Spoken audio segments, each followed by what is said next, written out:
Permisi loh Pak. Nggih, ada apa Mas? Monggo. Saya boleh duduk Pak? Oh monggo, silakan.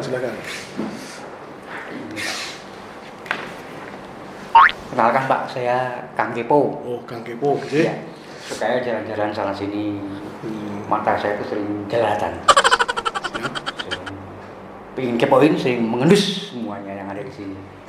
Saya tuh seringnya jalan-jalan di sekitar sini, jadi kadang-kadang kalau saya lapar atau haus, mesti saya mampir bawah dulu. Nggih. Terus apa yang bisa saya jelaskan?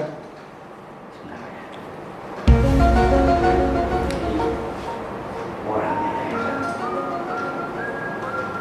meninggalkan dunia hitam, rambutnya putih. Halo, assalamualaikum. Assalamualaikum. Kembali lagi dengan Kang Kepo. Kang Kepo yang matanya selalu jelalatan, sering jalan-jalan sana sini. Minus habis. Jadi saya mau temuin Bapak siapa tadi Pak? Pokoknya bagian sengketa. Nah, kepoin. Kenapa? Ada sengketa di Bawaslu. Bapak, siapa Bapak? Edi Mas. Bapak Edi.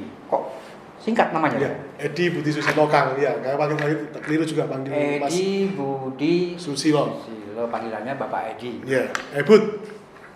Ebud. Ebud. Ya, siap. Begini Pak, ini apa? Saya tuh kan sering kemarin-kemarin sudah kepoin beberapa kordip, apa istilah kordip ya di sini ya, SDM, terus data dan informasi, terus kok katanya juga ada sengketa. Bapak bagian yang ngurusi sengketa? Ya, kebetulan saya koordinator divisi sengketa. Oh, lah ya kok gini Pak, kok kayak SDM itu kan logis, menata sejarahnya supaya peningkatan kinerjanya bagaimana, terus data informasi itu ya logis juga pikiran Kang Kepo, mempublikasikan semua info yang ada di Bawaslu, jadi mensosialisasikan masalah produk hukum. Nah terus sengketa itu kok bisa tuh Pak ada di Bawaslu? Setahu Kang Kepo itu sengketa itu kan sengketa tanah, sengketa perusahaan gitu. Kok di Bawaslu itu bagaimana Pak? Ceritanya kok bisa ada sengketa Pak? Oh iya, gini.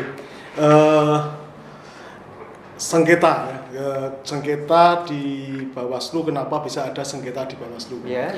Jadi di pemilu itu sebenarnya ada dua jenis sengketa. Satu sengketa proses dan dua sengketa hasil pemilu.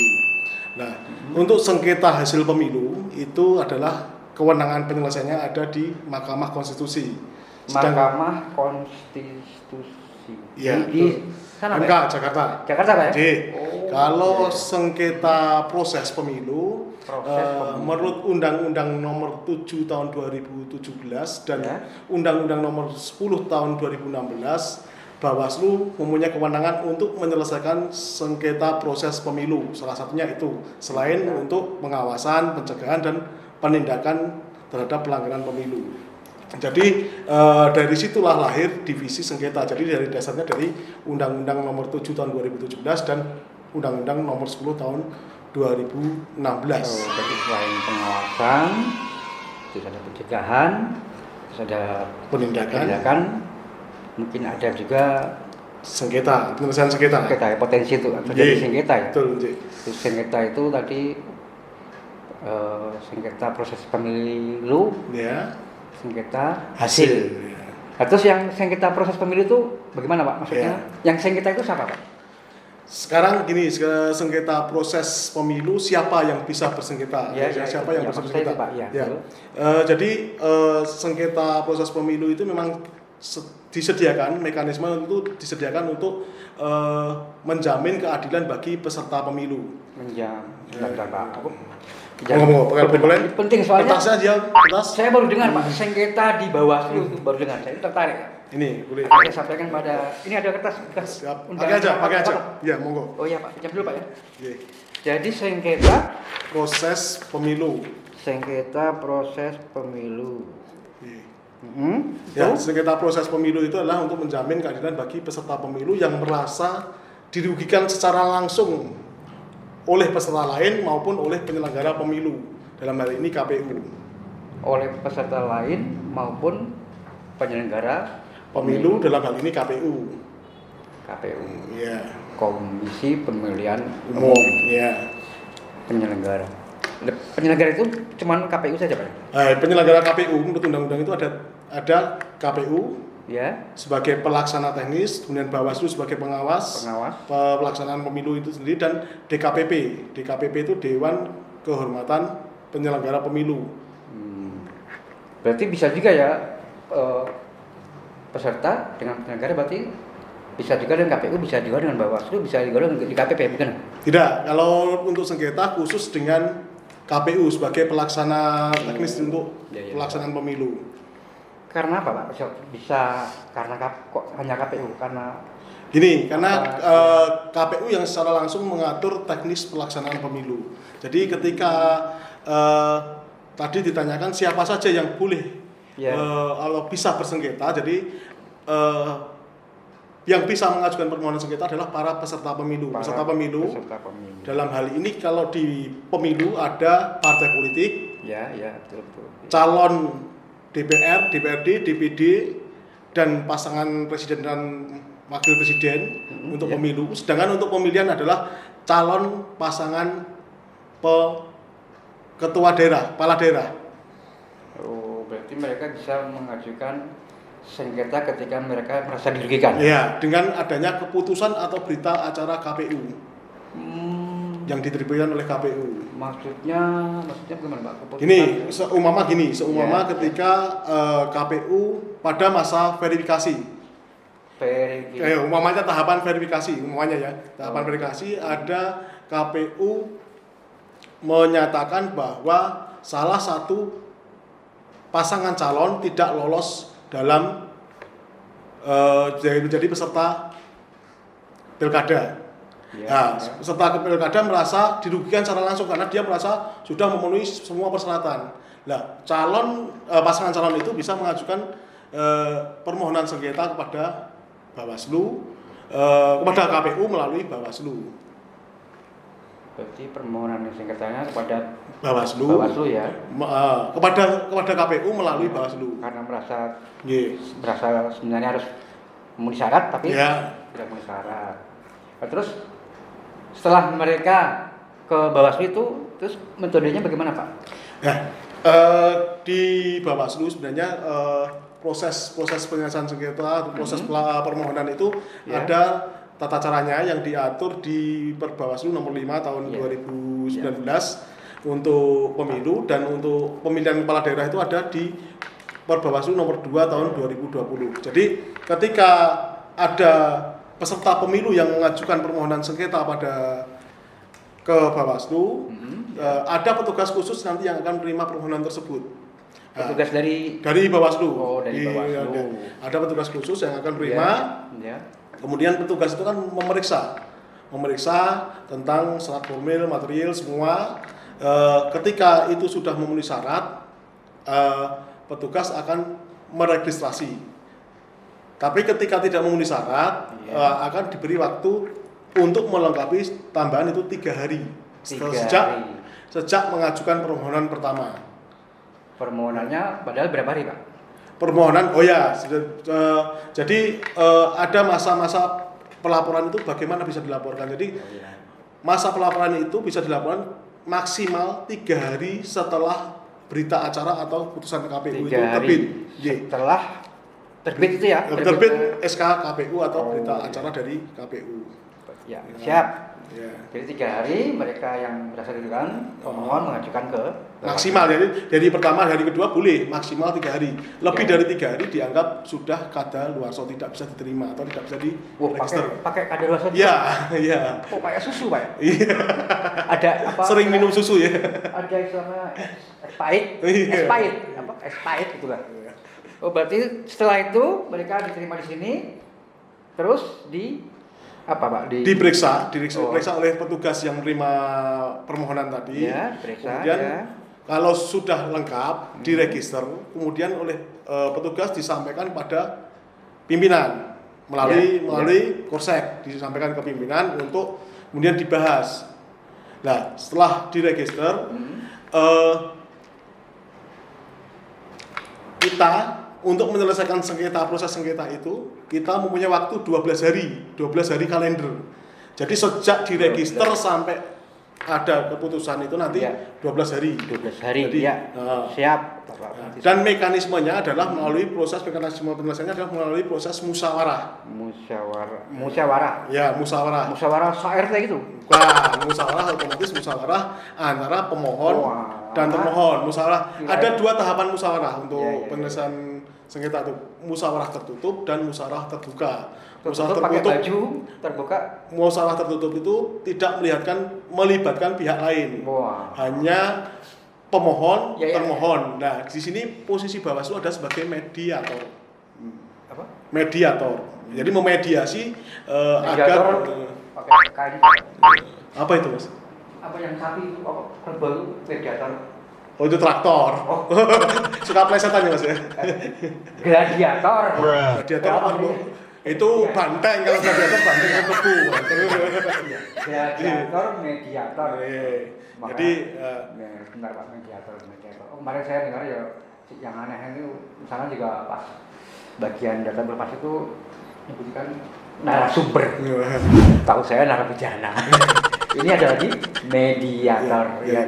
Jadi kita sambung ya, Mas ya. Kita sambung ketika kita melakukan musyawarah, 2 tahapan musyawarah tertutup dan terbuka tadi, ketika terjadi mufakat, kesepakatan antara tertutup dan terbuka Pak ya. Termohon dan pemohon tadi, berarti Bawaslu membuat berita acara mufakat dan langsung membuat putusan, bisa membuat putusan dari hasil musyawarah tadi.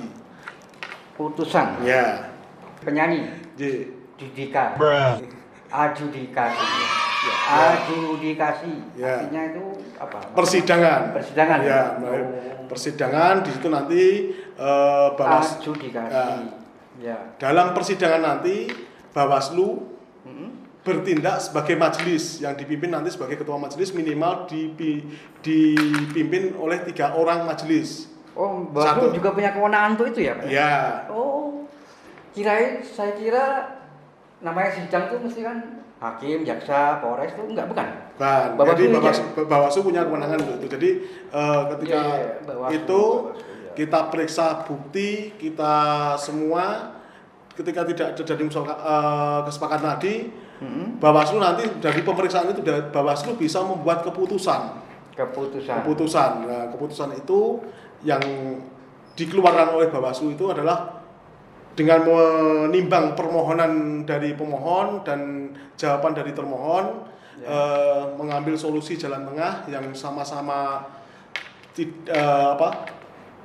tidak merugikan, solusi terbaik bagi kedua belah pihak, dibuat putusan. Nah, putusan dari Bawaslu itu bersifat final dan mengikat. Mau pakai final juga? Iya, final. Semifinal nggak pakai? Final dan mengikat. Pakai tali rafia itu? Betul. Tidak. Jadi putusan itu wajib dilaksanakan dan sudah tidak bisa ditinjau ulang lagi. Kami berpikir mereka disidang, terus vonis, putusannya final dan mengikat, terus mereka tangannya diikat terus keluar. Bukan seperti itu. Gitu. Terus berarti sudah setelah itu selesai. Jadi setelah putusan dibuat, putusan disampaikan pada para pihak, kemudian Bawaslu juga punya kewajiban untuk mengumumkan putusan itu di sekretariat Bawaslu, mungkin ditempel, dibacakan, itu juga semua terbuka, semua juga bisa tahu putusan dari sengketa tersebut. Oh, berarti diumumkan Pak ya, mereka biar tahu. Terus ini Pak, salah satu yang saya kurang ini ada air, saya minum Pak. Maaf Pak ya. Iya, monggo. Saya tuh sering jalan-jalan jadi haus gitu Pak.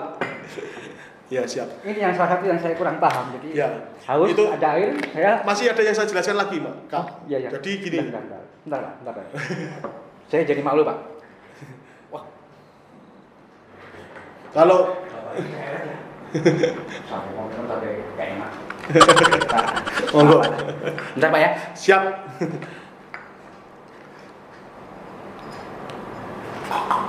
Langsung habis itu. Iya, Pak.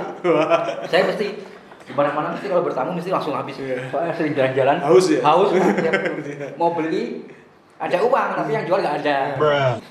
Bagaimana, Pak tadi? Jadi yang saya jelaskan di depan itu adalah sengketa antara peserta dengan penyelenggara pemilu dan KPU. Satu lagi di dalam proses pemilu itu masih ada sengketa antar peserta. Sengketa antar peserta. Sengketa antar peserta itu timbul ketika ada salah satu peserta dirugikan secara langsung oleh tindakan peserta yang lain. Nah, mereka sendiri yang ini ya? Ya, antar peserta. Pernah terjadi, Pak ya? Alhamdulillah di Karanganyar belum ada, tidak ada. Jadi tapi kayak itu potensi kayak itu mesti ada ya? Ada. Di kemarin yang ada 21 kabupaten kota di Jawa Tengah yang pilkada, ada beberapa kabupaten yang sudah menyelesaikan sengketa antar peserta. Ya. Contohnya apa? Maksudnya gambaran sengketa antar peserta itu maksudnya bagaimana? Karena aku belum paham. Bisa tentang pemasangan atribut kampanye ketika APK, alat peraga kampanye. Apa tuh alat peraga kampanye itu? Apa? Baliho. Iya. Iya. Ketika ada baliho yang terpasang di suatu tempat yang sudah ditetapkan zonanya oleh KPU, zonanya benar. Kemudian salah satu peserta memasang, kemudian ada peserta lain yang memasang di depannya menutupi. Nah, peserta yang pertama ini merasa dirugikan karena balihonya tertutupi. Ya, ngawur. Ya.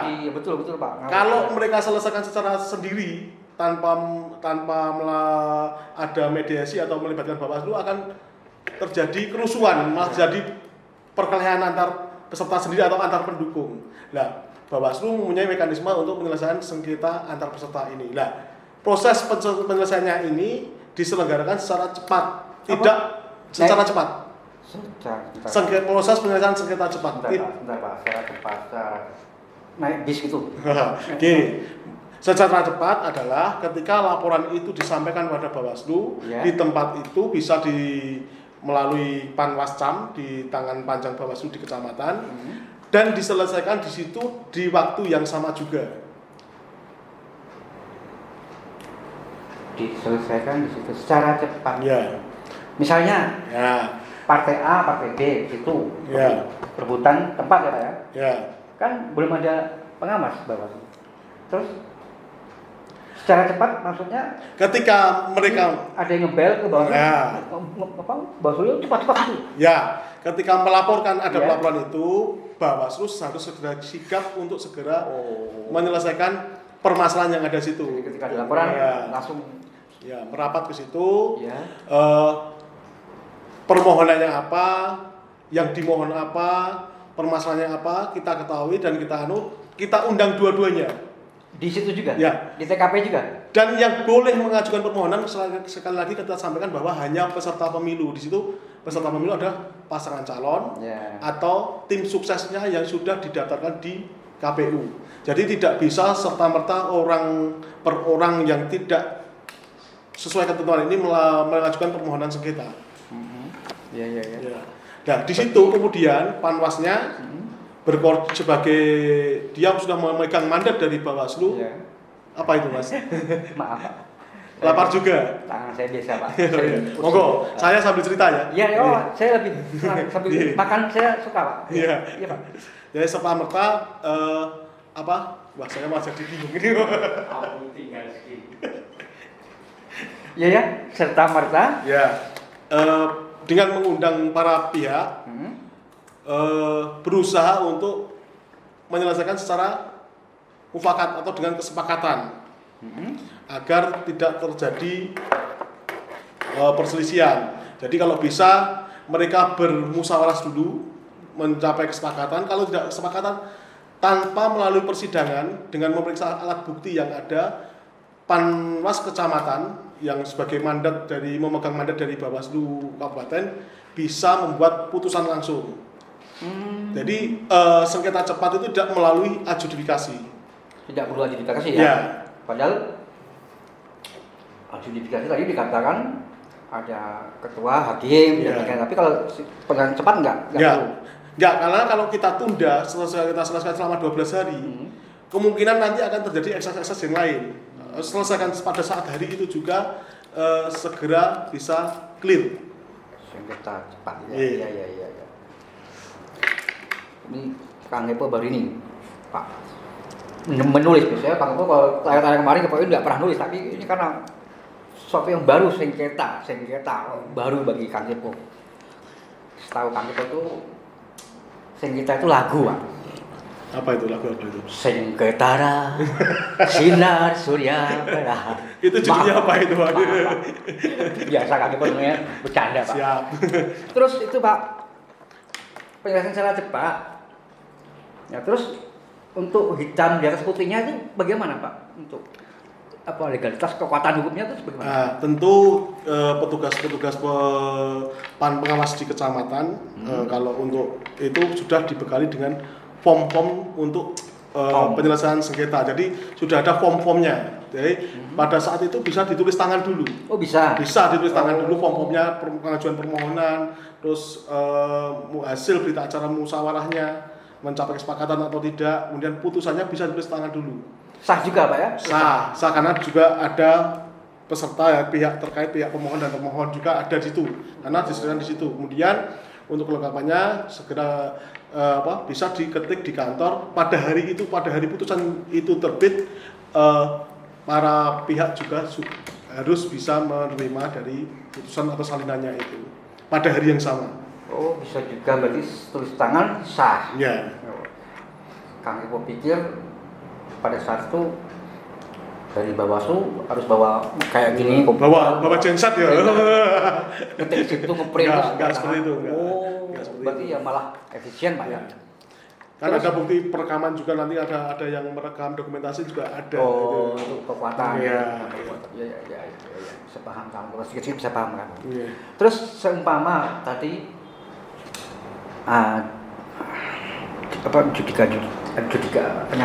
adjudikasi. Ya, siap. Itu ketika pemohon merasa kurang berkenan atau tidak terima hasil dari keputusan Bawaslu. Iya. Terus mereka apa bisa berontak apa bisa protes atau bagaimana? Tidak berontak. Jadi istilahnya, bahasanya tidak berontak ya, ya. bahasanya mungkin lebih tepatnya banding ya, mungkin banding. Mengajukan banding atau itu. Ya, banding. Jadi ketika ada dua perbedaan ya di Undang-Undang Nomor 16 dan tahun Undang-Undang Nomor 10 tahun 2016 dan Undang-Undang 7 tahun 2017 ada dua perbedaan dalam hal ini. Ketika di Undang-Undang Nomor 10, ketika pemohon merasa tidak puas dengan putusan dari Bawaslu, pemohon bisa mengajukan banding ke PT Tun. Ya? PT Tun, Pengadilan Tinggi Tata Urusan Negara. PT Tun. Pengadilan Tinggi Tata Urusan Negara. Tata Usaha ya. Pengadilan Tinggi Tata Usaha Negara. PT Tun. Ya. Nggih. Oh, berarti mereka bisa mengajukan ke sana. Nggih. Terus Bawaslu ikut ke sana. Ya, kalau diperlukan Bawaslu juga ikut mendampingi ke sana kalau diperlukan. Ini Jakarta juga. Kalau PT Tun yang kita terdekat di sini di Surabaya.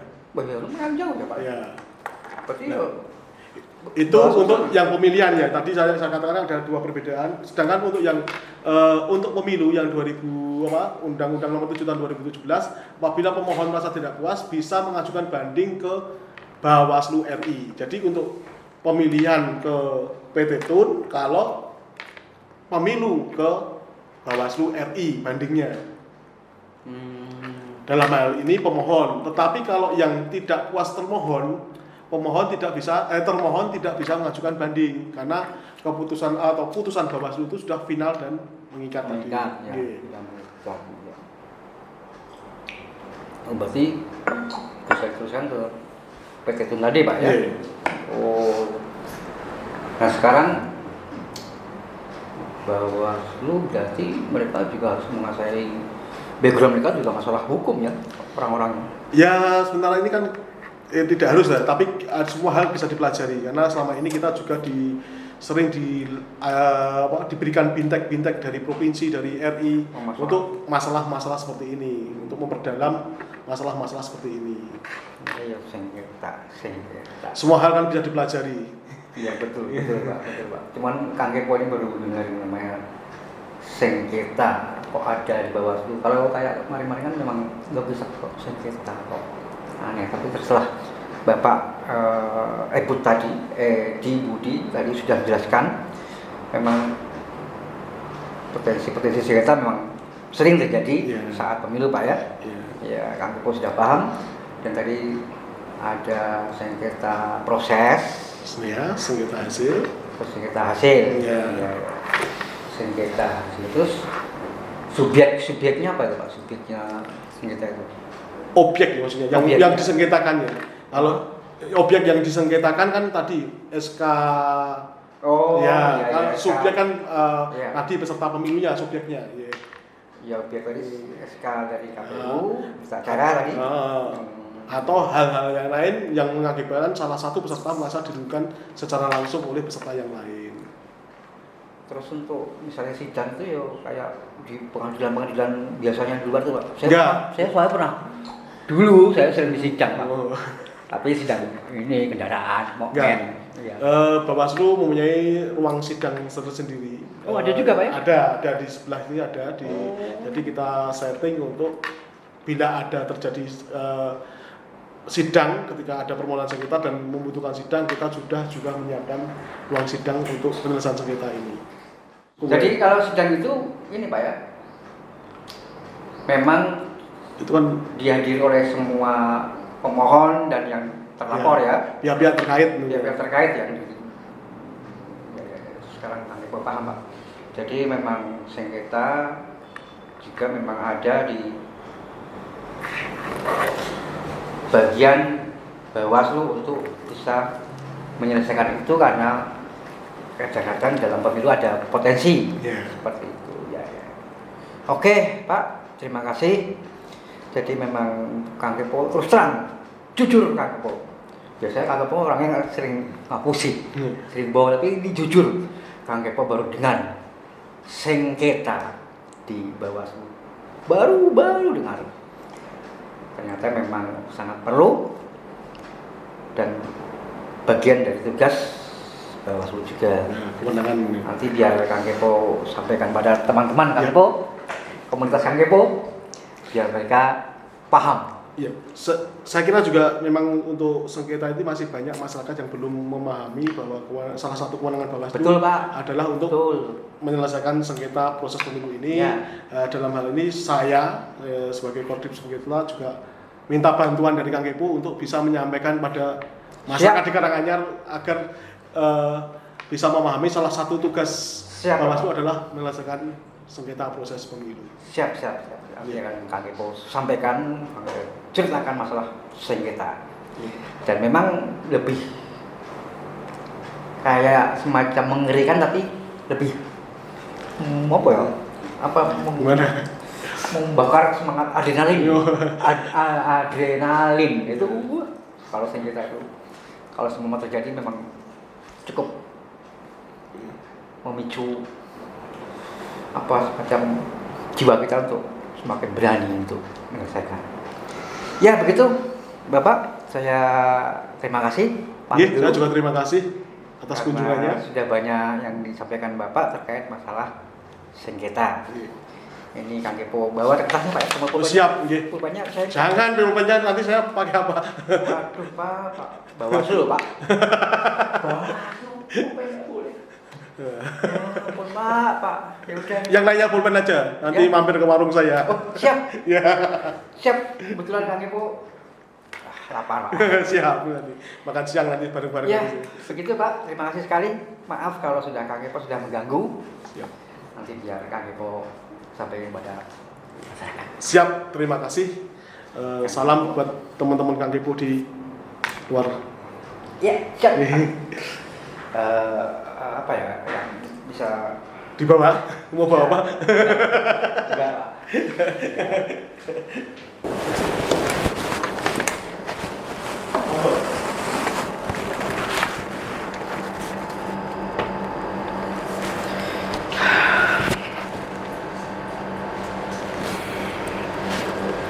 Sengketa. Sengketa.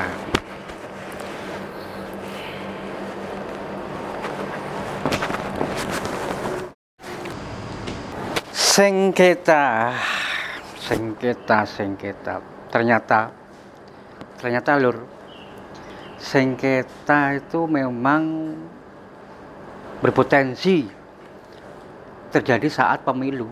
Makanya di Bawaslu ini, sebentar, tadi Kang Kepo catat. Kang Kepo merasa penting karena tadi Kang Kepo terus catat sengketa. Kok ada sengketa di Bawaslu? Ngapain tuh sengketa? Jadi nanti Kang Kepo kita ketemu, nanti Kang Kepo jelaskan ya.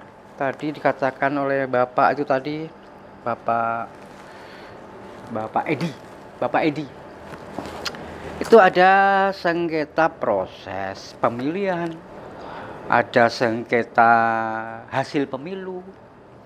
Terus mereka ini juga ternyata ketika merasa dirugikan, mereka terus melaporkan ke Bawaslu. Ternyata juga kayak ada sidang-sidang begitu. Jadi Bawaslu juga menggelar sidang untuk pemohon dan juga pihak-pihak terkait untuk bisa dilakukan mediasi. Tadi dikatakan mediasi. Jadi memang Bawaslu punya kewenangan untuk melakukan itu, dan ada semacam keputusan final dan mengikat. Jos. Jadi memang pihak-pihak ketika ada yang bersengketa itu mereka bisa laporkan ke Bawaslu dan Bawaslu siap untuk menyelesaikannya. Oke, Kang Kepo pamit, nanti kita ketemu, akan Kang Kepo gamblangkan semuanya, Kang Kepo ceritakan semuanya biar semua seluruh juga paham tentang adanya sengketa. Oke, sampai ketemu di acara Kepoin lainnya.